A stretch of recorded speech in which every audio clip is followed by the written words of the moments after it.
Today we're going to have a look at a Roman frame saw, and this is based on one from a frieze of the Flavian era from the Collegium Fabre Tignare, which, as we well know, means Carpenter's Guild. And as you can see, it's a rectangular frame with a wobbly saw blade, and tensioning is done by means of a thread. So we should tension it up.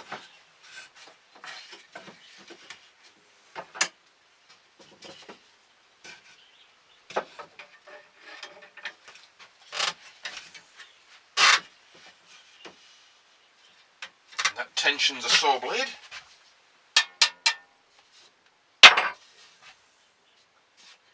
Let's see it cut.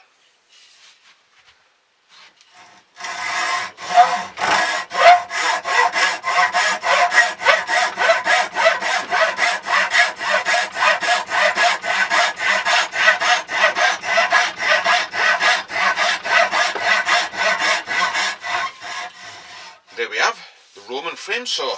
Obviously, period examples could be 2 to 3 times the size of that. But that basically is how the frame saw works.